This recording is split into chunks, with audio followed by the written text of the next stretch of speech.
Angkatan Perang Ratu Adil atau APRA dibentuk oleh Kapten Raymond Westerling pada tahun 1949. Ini adalah milisi bersenjata yang anggotanya terutama berasal dari tentara Belanda atau KNIL yang tidak setuju dengan pembentukan Angkatan Perang Republik Indonesia Serikat atau APRIS di Jawa Barat yang saat itu masih berbentuk negara bagian Pasundan. Basis pasukan APRIS di Jawa Barat adalah Divisi Siliwangi. APRA ingin agar keberadaan negara Pasundan dipertahankan sekaligus menjadikan mereka sebagai tentara negara federal di Jawa Barat. Karena itulah, pada Januari 1950, Westerling mengultimatum pemerintah Republik Indonesia Serikat. Ultimatum ini segera dijawab oleh Perdana Menteri Hatta dengan memerintahkan penangkapan terhadap Westerling. APRA malah bergerak menyerbu kota Bandung secara mendadak dan melakukan tindakan teror.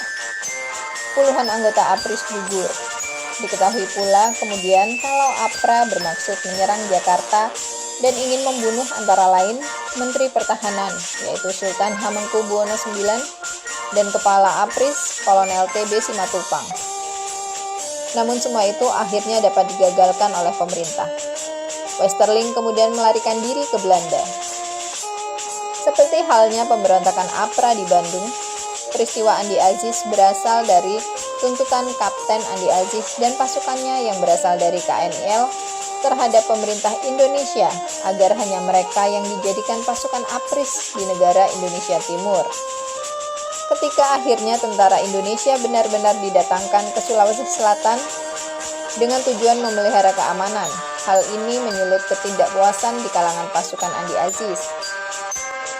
Ada kekhawatiran dari kalangan tentara KNIL bahwa mereka akan diperlakukan secara diskriminatif oleh pimpinan APRIS atau TNI. Pasukan KNIL di bawah pimpinan Andi Aziz ini kemudian bereaksi dengan menduduki beberapa tempat penting, bahkan menawan Panglima Teritorium Indonesia Timur. Pemerintah pun bertindak tegas dengan mengirimkan pasukan di bawah pimpinan Kolonel Alex Kawilarang. April 1950, pemerintah memerintahkan Andi Aziz agar melapor ke Jakarta akibat peristiwa tersebut dan menarik pasukannya dari tempat-tempat yang telah diduduki, menyerahkan senjata, serta membebaskan tawanan yang telah mereka tangkap. Tenggat waktu melapor adalah 4 kali 24 jam. Namun Andi Aziz ternyata terlambat melapor, sementara pasukannya telah berontak.